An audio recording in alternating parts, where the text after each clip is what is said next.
The major companies that are involved in this field aren't getting involved with the inquiry itself. Yeah, they're keeping a very interesting arm's length, Nick. It's interesting to see the big multinationals are very happy to appear before US congressional hearings, for example, like federal MP Ed Husick said of Apple, but they're not really interested in ponying up to the Australian inquiry. It's very interesting. It's almost like it's not worth their time. Well, we are hearing though that they're being represented by an industry body, but would it give the inquiry and their explanations about why the prices are higher in this country more credibility if they front it up? Absolutely. I mean, it's always better to hear these things from a horse's mouth rather than from an industry advisory body. It's almost like they've seen something they agree with, they've sort of clicked the button and said, yes, we vote for this, it's a fantastic idea, it's exactly what we want to say, but it would add credence to their cause and give us more insight into why these price discrepancies occur if we could actually hear from a representative of one of these companies. Well, over the years, Australians have gotten pretty used to being slugged higher prices for things in this country than what they're available for more cheaply overseas. Is it pretty much just a case of here we go again? Well, it's very interesting because if you look at the price breakdown, people have seen like a global wholesale price now when they look online at overseas buying websites. So now it's sort of breeding a new breed of savvy shopper. So people can actually see what overseas people are paying and demand those prices. And if they can't get those prices, then obviously they'll go elsewhere, which forces these companies to, if they want to keep their profit margins in Australia, to actually keep that price low. Okay, we're just showing there on the screen a comment there by Choice. Australians paying 50% more than US shoppers.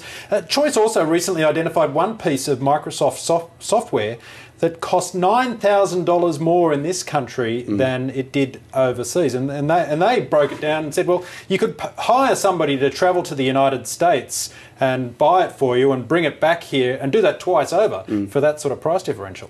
It really is insane that because there's the higher end of the spectrum where a couple of companies, and that's one of the examples, so a couple of companies are actually charging quite a lot more for exactly the same software, and it's not the fact that they have to distribute it here or ship it here or put it onto shelves. It's actually being digitally distributed. So it's actually, you go into an online store, you press the fact that you're in Australia, and the price changes dramatically. So again, it is a case of here we go again. It's a bit of a shame that we're paying this much, which is exactly why we need the government to be looking into these. Now, they can't legislate for these companies to keep them actually low, but we can give them a chance to explain themselves and, like I said, to inform the public that this is actually going on. But in the case of software and downloads, are we getting a different product in any way in this country to what's being sold overseas? Absolutely not. Most of the time, we're getting pretty much exactly the same product. It's just being it's been marked up for the Australian jurisdiction. Okay, so there's no equivalent, say, to the old days when you couldn't buy video cassettes from the United States because they were on a different format. There's not even that sort of barrier now to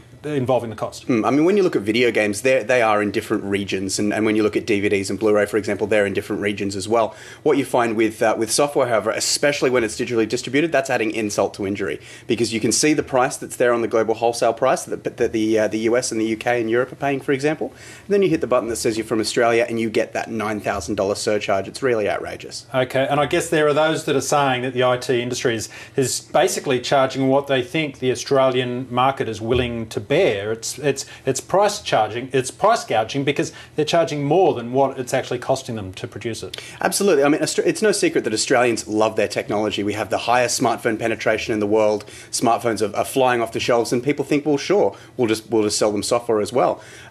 It's pricing it at what Australians should be paying, what they think they can get Australians to pay, not what Australians absolutely should be paying, which is pretty much exactly the same as the rest of the world. Okay, it'll be interesting to see what that inquiry can do about the situation.